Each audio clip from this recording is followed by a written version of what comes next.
జిల్లలల్లో సారే కావాలంటున్నరే తెలంగాణ పల్లెలల్లో మల్ల కారే రావాలంటున్నరే తెలంగాణ జిల్లలల్లో ప్రత్యేక రాష్ట్రం తెచ్చినోడు పండుగల్లే పల్లెకొచ్చినోడు జనమంతా జై కొట్టి పలికండి పేరు జనము బిడ్డ మన కేసీఆర్ సారే మన సారే చల్ సారే కావాలంటున్నరే తెలంగాణ పల్లెలల్లో మల్ల కారే రావాలంటున్నరే తెలంగాణ జిల్లలల్లో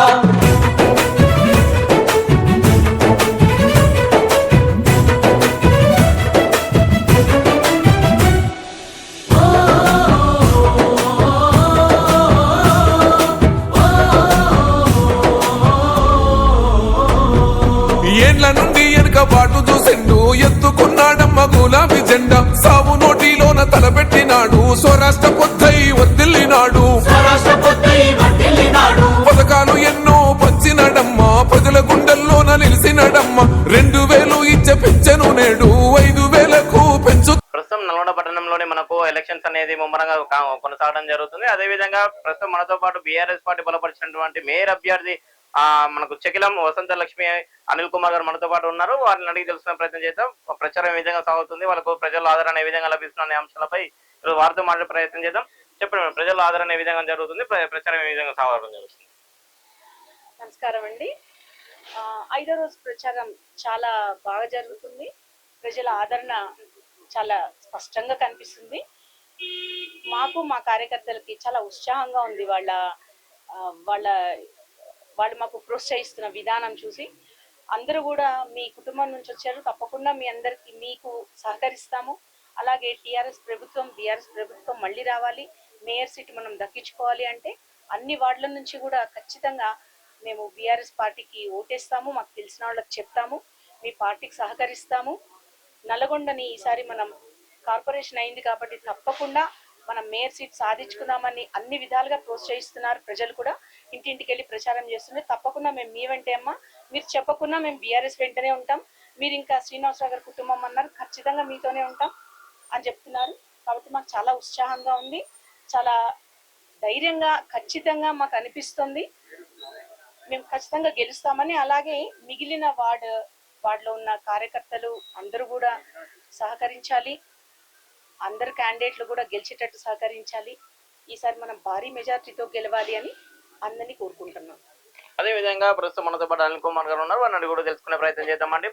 చెప్పండి సార్, ప్రచారం ఏ విధంగా సాగుతుంది, ప్రజల ఆదరణ ఏ విధంగా లభిస్తుంది, అంటే మీ దృష్టికి వచ్చినట్టు ముఖ్యమైన వార్డు సమస్యలు ఏమైనా ఉన్నాయా, అవి ఏమి? ఇప్పుడు ఇది 5వ రోజు అండి జరుగుతోంది. నిజంగా కూడా ప్రజలందరూ కూడా ఒకటే కోరుకుంటా ఉన్నారు, మా బతుకులన్నీ కూడా కేసీఆర్ గారు ముఖ్యమంత్రి ఉన్నప్పుడు బ్రహ్మాండంగా ఉండే, గత 2 సంవత్సరాల నుంచి మొత్తం చాలా హీనంగా అయిపోయినాయి అన్నీ కూడా. ఎందుకంటే ఏ విధమైన బిజినెస్ లేవు, రియల్ ఎస్టేట్ పడిపోయింది, మరి ఏ విధమైన బిజినెస్ లేవు, ఎంప్లాయీస్ సరిగా లేరు, ఎంప్లాయీస్ రిటైర్ అయిన ఎంప్లాయీస్కి ఏ మాత్రం కూడా వాళ్ళకి బెనిఫిట్స్ కూడా ఇవ్వట్లేదు ఈ గవర్నమెంట్. అన్ని విధాలు అన్ని సబ్బండ వర్ణాలు కూడా మరి ఈ రోజు నాడు ఇబ్బంది పడతా ఉన్నాయి. అందుకని చెప్పేసి మేమందరం కూడా మళ్ళా కేసీఆర్ గారే ముఖ్యమంత్రి కావాలి, మేము ఏమంటే ఉంటాం. ఈ first time Nalgonda municipal corporation అయింది, మరి ఈ కార్పొరేషన్ ఫస్ట్ మేయర్గా కూడా మరి టీఆర్ఎస్ వాళ్ళే ఉండాలని చెప్పేసి ప్రజలు ఖచ్చితంగా కోరుకుంటా ఉన్నారు.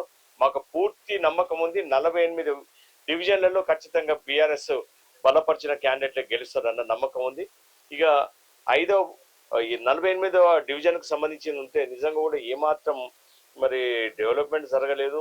మరి ఇప్పుడు ప్రస్తుతము ఈ పార్టీలో మొన్నటిదాకా బీఆర్ఎస్ పార్టీలో ఉండి ఇప్పుడు కాంగ్రెస్ అభ్యర్థిగా పోటీ చేస్తున్న వ్యక్తి మీద మరి పర్సనల్గా చాలా మందికి కోపం ఉంది. ఎందుకంటే అతను ఈ డెవలప్మెంట్కి ఏమాత్రం కూడా చేయలేదు, మరి గెలిచిన తర్వాత మరి అట్టే వెళ్ళిపోయినారు, మళ్ళీ ఏం చేయలేదు అన్న కోపం కూడా జనాలలో ఉంది. మరి డ్రైనేజ్ సమస్య కానివ్వండి, మిగతా సమస్యలు అయితే మరి కనపడతా ఉన్నాయి. డెఫినెట్గా వాటిని మా టైంలో వాటిని క్లియర్ చేయడానికి ఖచ్చితంగా అధికార పార్టీ ఏదైతే కాంగ్రెస్ పార్టీ ఉందో అది మీకు ఒక సవాల్ అయితే విసరడం జరుగుతుంది. బీఆర్ఎస్ పార్టీకి కనీసం డిపాజిట్ కూడా రాకుండా మేము చేస్తాం అనేది ఒక సవాల్ అయితే విసరడం జరుగుతుంది. మీరు ఎలాంటి ప్రణాళికతోటి వాళ్ళని ఎదుర్కోవాలని మీరు భావిస్తున్నారు? ఒక్కటండి, జనరల్గా వాళ్ళు అనగానే సరిపోదు కదా, వాళ్ళు ఏదో మాకు డిపాజిట్లు సరిపోవాలంటే వాళ్ళ డిపాజిట్లు దక్కే పరిస్థితి ఉందా లేదా అనేది ముందర వాళ్ళు చూసుకోవాలి. అధికార పార్టీ అని అనగానే అదేదో జనాలందరూ కూడా మాకేదో మూకుమ్మడిగా మాకు ఓట్లు వేస్తారన్న భ్రమలో ఉంటున్నట్టున్నారు. అసలు గవర్నమెంట్ మీద తీవ్రమైన వ్యతిరేకత ఉంది ప్రజలలో అనేది మరి కాంగ్రెస్ వాళ్ళు గమనిస్తే మంచిది. ఎందుకంటే అన్ని విధాలుగా నేను ఇందాక చెప్పినట్టుగా ఈ అన్ని సబ్బండ వర్గాలు కూడా మరి ఈ రోజున చాలా ఇబ్బంది పడుతూ ఉన్నాయి ఈ యొక్క గవర్నమెంట్. మరి ఎటువంటి పరిస్థితిలో కూడా మరి మళ్ళీ బీఆర్ఎస్ గవర్నమెంట్ రావాలి, కేసీఆర్ గారు ముఖ్యమంత్రి కావాలి. అది కావాలి అని అంటే ముఖ్యంగా ఇక మొన్న గ్రామ పంచాయతీ ఎన్నికలైనాయి. ఆ గ్రామ పంచాయతీ ఎన్నికలలో మరి ఆల్మోస్ట్ కాంగ్రెస్కి ఎన్ని సర్పంచ్లు వచ్చినాయో అలానే టీఆర్ఎస్ కూడా అంతే ఎక్కువగా వచ్చినాయి మరి నల్గొండ నియోజకవర్గంలో. మరి ఈ రోజు నాడు జరగబోయే ఎన్నికలలో కూడా మెజార్టీ సీట్లు మరి మేము సాధిస్తామన్న నమ్మకం ఉంది. ఎందుకంటే గవర్నమెంట్ మీద ప్రజలలో తీవ్రమైన వ్యతిరేకత ఉందండి. ఆ వ్యతిరేకతను మేము ఖచ్చితంగా క్యాష్ చేసుకుంటాం. గతంలో కూడా మీరు అనేక పదవుల కోసం అనేది పోరాడడం జరిగింది. ఈసారి మీకు అవకాశం అనేది ఇవ్వడం జరుగుతుంది కేసీఆర్ గారు. అదే విధంగా మీకు మాజీ ఎమ్మెల్యే కంచెల భూపాల్ రెడ్డి గారి సహాయ సహకారాలు ఏ విధంగా ఉన్నాయనుకోవచ్చు? ఇప్పుడు నేను 2001 కేసీఆర్ గారు ఎప్పుడైతే తెలంగాణ ఉద్యమాన్ని మొదలుపెట్టిండ్రో అప్పుడు నేను నల్లగొండలోనే ఫస్ట్ టైం నేనే ఆ పార్టీని స్టార్ట్ చేసింది. అప్పుడు టీఆర్ఎస్ పార్టీని కేసీఆర్ గారి నాయకత్వంలో. మరి అప్పటి నుంచి కూడా నిజంగా కూడా ఒక క్రమశిక్షణ కలిగిన కార్యకర్తగా ఎన్నిసార్లు కేసీఆర్ గారు లాస్ట్ మినిట్లో నన్ను ఎమ్మెల్యేగా అనౌన్స్ చేస్తే లాస్ట్ మినిట్లో మరి వేరే వాళ్ళకి అవకాశం ఇచ్చినా కూడా నేను క్రమశిక్షణ కలిగిన కార్యకర్తగా అలాగనే పార్టీలో కొనసాగిన తప్పించి ఏ విధమైన ఇది చేయలేదు. మరి 25 సంవత్సరాల తర్వాత ఈ రోజు నాడు పార్టీ మాకు అవకాశం కల్పించింది. మరి శ్రీనివాసరావు గారి కుటుంబానికి ఫస్ట్ 25 సంవత్సరాల తర్వాత మళ్ళీ అవకాశం వచ్చింది. శ్రీనివాసరావు గారు చనిపోయిన 30 సంవత్సరాలు అయింది. మరి టీఆర్ఎస్ పార్టీలో నేను పనిచేయబట్టి 25 సంవత్సరాలు అయింది. మరి ఈ 20 సంవత్సరాలలో మరి ఫస్ట్ టైం అవకాశం వచ్చింది కాబట్టి ఆ శ్రీనివాసరావు గారి కుటుంబాన్ని ఖచ్చితంగా మనం ఆశీర్వదించాలి, ఆ కుటుంబంతో ఉండాలి అని చెప్పేసి నల్లగొండ టౌన్లో ఉన్న మొత్తం శ్రీనివాసరావు గారి అభిమానులందరూ కూడా ఈ రోజున భావిస్తున్న పరిస్థితి ఉంది. ఈ ఎఫెక్ట్ మొత్తం 48 డివిజన్లలో పడుతుందని మట్టుకుని ఖచ్చితంగా నేను అనుకుంటా ఉన్నా. ఇక కంచెల భూపాల్ రెడ్డి గారు మాకు ఫస్ట్ నుంచి కూడా మిత్రుడు. మరి ఆయన నేను ఒకటే పార్టీలో ఉన్నాం. ఆయన ఖచ్చితంగా మాకు సహాయ సహకారాలు అందిస్తూ ఉన్నారు. మా ఇద్దరి మధ్యన మంచి సఖ్యత ఉన్నది అని చెప్పేసి తెలియజేస్తా ఉన్నాం. అదే విధంగా మీరు చెక్లం శ్రీనివాస్ గారి కుటుంబం నుంచి రావడం జరిగింది. చెక్లం శ్రీనివాస్ గారు అంటే జిల్లా మొత్తం కూడా ఒక హాట్ టాపిక్ గా ఉన్నటువంటి వ్యక్తి చెక్లం శ్రీనివాస్ గారు. అదే విధంగా మీరు అదే మార్గంలో వెళ్ళాలనుకుంటున్నారా లేదా ఎలా చూసుకోవచ్చు? ఇప్పుడు అప్పటి రాజకీయాలు ఇప్పటి రాజకీయాలకు తేడా ఉందండి. అప్పటి రాజకీయాలేమో వేరు, ఇప్పటి రాజకీయాలు వేరు. అవసరమైతే వారి మార్గాన్ని అనుసరించడానికి నాకేమాత్రం అభ్యంతరం కూడా లేదు. పరిస్థితులు ఆ పరిస్థితిని కనుక క్రియేట్ చేస్తే ఎటువంటి పరిస్థితుల్లో కూడా, కాకపోతే ఆ విధమైన పరిస్థితులు ఉన్నాయని మట్టు నేను ఇప్పుడు అనుకోవట్లేదండి. అంటే అదే విధంగా మీరు చూసుకున్నట్లయితే ముఖ్యంగా మీరు చూసిన మీ వార్డులో ఏదైతే సమస్యలు ఉన్నాయో అదే విధంగా మిగతా వార్డులో ఎలాంటి సమస్యలు ఉన్నాయో ఎలాంటి ప్రణాళిక ముందుకు వెళ్తున్నారు, అదే విధంగా ఆ సమస్యల పట్ల మీరు పరిష్కార మార్గాన్ని జనాల్లోకి ఎలా తీసుకెళ్లాలనుకుంటున్నారు? ఇప్పుడు ఒకటండి, ఇప్పుడు గతంలో మనం నల్గొండ పట్టణాన్ని చూసినాం మనం అందరం కూడా. ఎందుకంటే నేనైతే బార్న్ అండ్ బ్రాటప్ నల్గొండ పట్టణాన్ని చూసినాం. అసలు ఏ విధంగా ఉండింది నల్గొండ పట్టణం, ఏ మాత్రం కూడా వసతులు లేక మిగతా పట్టణాలతో పోలిస్తే నల్గొండ పట్టణం చాలా ఘోరంగా ఉండేది. ఆ పరిస్థితిని కేసీఆర్ గారు ఒకసారి నల్గొండ టూర్ వేసుకున్నప్పుడు చూసి నల్గొండ జిల్లా హెడ్ క్వార్టర్ ఇంత ఘోరంగా ఉంది ఏంటి అని చెప్పేసి ఆయన ఆలోచన చేసి అంతకుముందు మరి ఇప్పుడు ఎవరైతే నల్గొండ నియోజకవర్గాన్ని మరి రిప్రజెంట్ చేస్తా ఉన్నారో ఆయన అంతకుముందు 20 సంవత్సరాలు కూడా ఆయన రిప్రజెంట్ చేసినారు. మరి ఆయన హయాంలో మరి నల్గొండ అభివృద్ధి చెందినట్టు ఏమనిపించలేదు. కేసీఆర్ గారు అదే అన్నారు, అరే 20 సంవత్సరాలు ఒక వ్యక్తి ఎమ్మెల్యేగా ఉండి కూడా ఏమాత్రం డెవలప్ చేయలేదు, ఇదేంటి అని చెప్పేసి ఆయన ఇదిగా ఇంట్రెస్ట్ తీసుకొని ఈ నల్గొండ నియోజకవర్గాన్ని నేను దత్తత తీసుకుంటున్నా అని చెప్పేసి అనౌన్స్ చేసి మరి ఆయన మరి నిధులు ఇచ్చి ఈ నల్గొండ టౌన్ ఈ రోజున మనం చూస్తూ ఉంటే అప్పటి నల్గొండకు ఇప్పటి నల్గొండకు నిజంగా కూడా చాలా తేడా ఉందండి. నల్గొండకు ఎప్పుడో నల్గొండ నుంచి వెళ్ళిపోయి మళ్ళీ ఈ మధ్యన నల్గొండ వచ్చిన వాళ్ళందరూ కూడా ఆశ్చర్యపోతా ఉన్నారు, అప్పటి నల్గొండ ఇప్పటి నల్గొండ ఒకటేనా అని. అంత డెవలప్ చేస్తున్నారు కేసీఆర్ గారు. మరి స్పష్టమైన అవగాహన ఉంది మాకు. ఇక్కడ నల్గొండ టౌన్లో ఏ సమస్యలు ఉన్నాయి ఏంటి అనేది మా టీఆర్ఎస్ పార్టీకి మరి స్పష్టమైన మాకు ప్రణాళిక ఉంది. మేము కనుక మేయర్గా ఒకవేళ బీఆర్ఎస్ పార్టీ కనుక మేయర్ స్థానాన్ని కైవసం చేసుకుంటే మటుకు మరి ఇంకా కేసీఆర్ గారు ఏ విధంగానైతే వారు ఆశీస్సులు అందజేసి మరి నల్గొండను డెవలప్ చేశారు, ఆయన ఆశీస్సులతో ఇంకా డెవలప్ చేయడానికి మేము ప్రయత్నం చేస్తాం. కోమటిరెడ్డి వెంకరెడ్డి ఎవరైతే మంత్రివర్యులు ఉన్నారో నల్గొండ జిల్లాకి తెలంగాణ రాష్ట్రానికి, అదే మనకు ఈ రోడ్లు కావచ్చు, అదే విధంగా ఫ్లైఓవర్స్ కావచ్చు, ఇప్పుడు కూడా ఏదైతే ఔటర్ రింగ్ రోడ్ అయితే ఉందో ఇవన్నీ కూడా మేము రోడ్లు భవన శాఖ మంత్రిగా నేను ఏర్పడగానే తెలంగాణ కోసం నేను మంత్రి పదవిని కూడా త్యాగం చేశానని చెప్పుకోవడం జరుగుతుంది. దాన్ని మీరు ఏ విధంగా చూసుకోవచ్చు అంటారు? వెంకటరెడ్డి గారు మంత్రి పదవిని త్యాగం చేసిన అని పదే చెప్తా ఉన్నారు. ఆ రోజు పరిస్థితుల్లో అసలు ఆయన మంత్రి పదవిని తీసేసేయడానికి ఆ రోజున ఉన్న ముఖ్యమంత్రి ఆలోచన చేస్తున్న సందర్భం లోపల నేను తెలంగాణకు త్యాగం చేస్తున్నా అన్న ఒక పేరు మీద ఆయన మంత్రి పదవిని ఆయన త్యాగం చేసింది. కానీ ఆయన త్యాగం చేయకపోయినా ఆ రోజు నాడు మంత్రి పదవిని తీసేస్తుండే. కానీ ఆ తీసేస్తున్నారు అన్నది తెలిసి ఆయన మంత్రి పదవికి రాజీనామా చేసి తెలంగాణ గురించి త్యాగం చేసిన అని చెప్పుకో తిరుగుతా ఉన్నారు. ఓకే, ఇక్కడికి వచ్చే వరకల్లనే మరి నిజంగానే కూడా మీరు మరి ఆర్ఎన్బి మంత్రిగా ఉన్నారు. మరి మా హయాంలోనే కదా ఇప్పుడు యాక్చువల్గా ఇక్కడ చెర్లపల్లి దగ్గర మేము ఫ్లైఓవర్ కట్టింది. దాదాపుగా మా హయాంలో చెర్లపల్లి ఫ్లైఓవర్ 80% కంప్లీట్ అయింది. మీరు ఎలక్ట్ అయిపోయి 2 సంవత్సరాలు అయింది. 2 సంవత్సరాలు కూడా దాటుతా ఉంది. మరి మీరు ఎలక్ట్ అయిన ఈ సంవత్సరం లోపల ఆ 20% కూడా మీరు కంప్లీట్ చేయలేకపోయినారు కదా. అసలు యాక్చువల్గా ఎక్కడ కూడా ఇప్పుడు మీరు నిజంగా కూడా మామూలుగా తీసుకుంటే నల్గొండకి మెడికల్ కాలేజీ శాంక్షన్ అయింది కేసీఆర్ గారి గవర్నమెంట్లోనే. మన ఐటీ హబ్ వచ్చింది కేసీఆర్ గారి హయాంలోనే. బత్తాయి మార్కెట్ వచ్చింది కేసీఆర్ గారి హయాంలోనే. నల్గొండ డెవలప్ అయింది కేసీఆర్ గారి హయాంలోనే. చెర్లపల్లి నుంచి కలెక్టరేట్ వరకు రోడ్ వైడనింగ్ అవన్నీ కూడా నిధులన్నీ ఇచ్చి మొత్తం డెవలప్ చేసేదంతా కూడా కేసీఆర్ గారి హయాంలోనే. మరి ఈ రోజు నాడు మరి ఆర్ఎన్బి గెస్ట్ హౌస్ ఏదైతే ఉందో అది కేసీఆర్ గారి గవర్నమెంట్ లోనే కంచెల భూపాల్ రెడ్డి గారు ఎమ్మెల్యే ఉన్న టైంలోనే అది ఫౌండేషన్ జరిగింది, కన్స్ట్రక్షన్ కూడా అయింది. ఇప్పుడు మరి వెంకటరెడ్డి గారి ముద్ర ఎక్కడ ఉంది నల్గొండ మీద? ఆయన మంచిగా మరి 2 సంవత్సరాలు దాటింది. ఆయన మరి ఎక్కడ చేసిన ఫలానది నేను చేసినా అని చెప్పుకునే పరిస్థితులు వెంకటరెడ్డి గారు ఉన్నారని నేనైతే అనుకోవట్లేదు.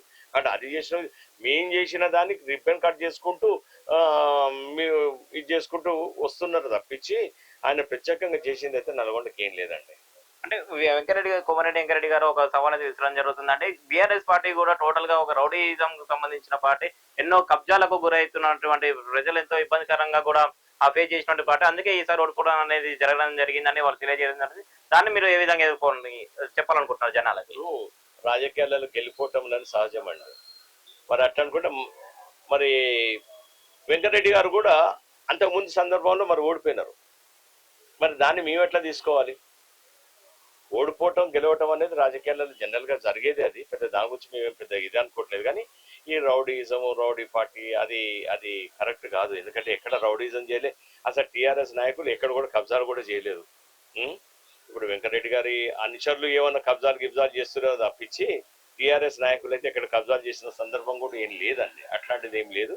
మరి అట్లాంటి ఎందుకంటే ఓడిపోతున్నాము, ఇక దాదాపు ఇక మా గవర్నమెంట్ ఇదే లాస్ట్, మళ్ళీ ఇంకొకసారి కాంగ్రెస్ గవర్నమెంట్ వచ్చేది లేదు అన్న ఫ్రస్ట్రేషన్ లో మరి కాంగ్రెస్ నాయకులు మాట్లాడుతూ ఉన్నారు. దానికి పెద్ద మేము జవాబు చెప్పాల్సినంత అవసరం లేదు. ప్రజాక్షేత్రంలో ఖచ్చితంగా ప్రజలే తీర్పు చెప్తారు ఎవరు ఏంది అనేది. డెఫినెట్ గా ప్రజలైతే బీఆర్ఎస్ పార్టీ ఏమంటే ఉన్నారు. అంటే మీకు బీఆర్ఎస్ పార్టీ నుంచి మీకు మేయర్ అభ్యర్థిగా మీ పేరు అనౌన్స్ చేయడం జరిగింది. దాన్ని ఏ విధంగా చూసుకోవచ్చు అంటారు? అంటే మీ పేరు ఎందుకు ప్రణాళిక తీసుకొని రావడం జరిగిందని భావిస్తున్నారు? ఇప్పుడు మేయర్ అభ్యర్థిగానంటే ఇప్పుడు అది వాస్తవంగా వాళ్ళ ఇంటర్నల్ ఆలోచన అండి. అది ఇంకా మేయర్ అభ్యర్థిగాని ఇదే సరే వాళ్ళ ఆలోచనలో అయితే ఉన్నాం మేము. డెఫినెట్ గా ముందరైతే దాన్ని ఆ డివిజన్ కు సంబంధించింది అయితే ముందరైతే మేము గెలవాలి కదా. మేము డివిజన్ గెలవాలి. మొత్తం అన్ని డివిజన్లలో టీఆర్ఎస్ గెలిచిన తర్వాత ఖచ్చితంగా మేయర్ క్యాండిడేట్ గా మేము రేసులో 100% ఫస్ట్ లో ఉంటామని చేసి భావిస్తా ఉన్నాం. మీకు ఒకవేళ మేయర్ అభ్యర్థిగా అవకాశం కల్పించాక జనాలు ఆ తర్వాత మీకు మేయర్ అభ్యర్థిగా మీరు కొనసాగడం జరుగుతుంది. అదే విధంగా మీకు ఇక్కడ రాష్ట్ర ప్రభుత్వం ఏదైతే ఉందో కాంగ్రెస్ పార్టీ, అదే విధంగా లోకల్ కూడా కాంగ్రెస్ పార్టీ అధికారంలో ఉంది. దాని మున్సిపల్ ఫండ్స్ మీరు ఏ విధంగా మీ జనాలకు అనేది మీరు చేర్చుకోవడం జరుగుతుంది? మిమ్మల్ని లోకల్ బాడీకి సంబంధించిన ఫండ్స్ ఏదైతే ఉన్నాయో సెంట్రల్ గవర్నమెంట్ స్కీమ్స్ కింద వస్తాయండి. కొన్ని ఆటోమేటిక్గా జరుగుతాయి. అవి అది అక్కడ ఏ గవర్నమెంట్ ఉన్నా ఏ పార్టీ ఉన్నా అధికారంలో ఖచ్చితంగా ఫండ్స్ ఇవ్వాల్సిందే, ఆ గ్రాంట్ ఇవ్వాల్సిందే. ఆ విధంగా సెంట్రల్ గవర్నమెంట్ గ్రాంట్స్ ఆటోమేటిక్గా వస్తాయి.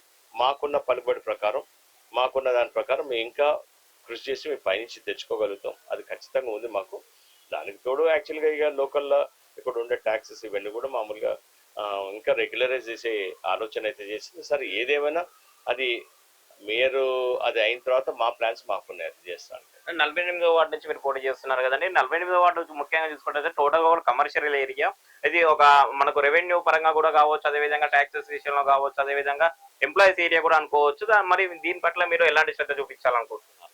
ఇప్పుడు బాగా చదువుకున్న వాళ్ళండి, జనరల్గా అంతా ఎలీట్ పీపుల్ ఉన్నారు అంతా.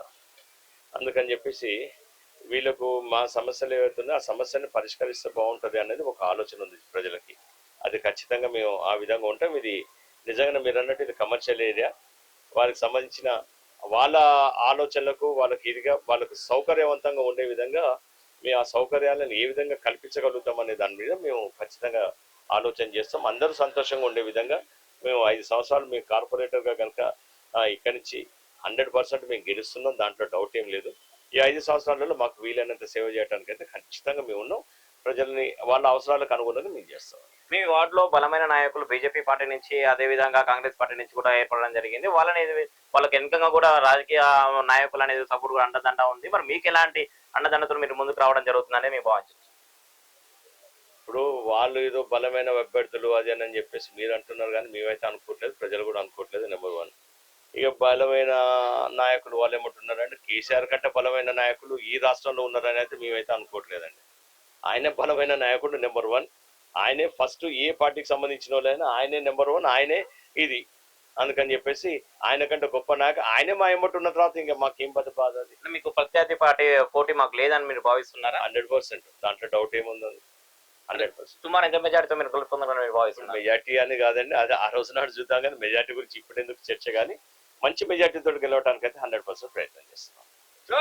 చూసారు కదండి, ప్రస్తుతం మనతో పాటు చెక్కిలం అనిల్ కుమార్ గారు మాట్లాడడం జరిగింది. అదే విధంగా వారు తెలియజేయడం జరిగింది, వాళ్ళు మేము ఇది ఒకసారి అవకాశం ఇచ్చి గెలిపిస్తే మేము మేయర్ పదవితో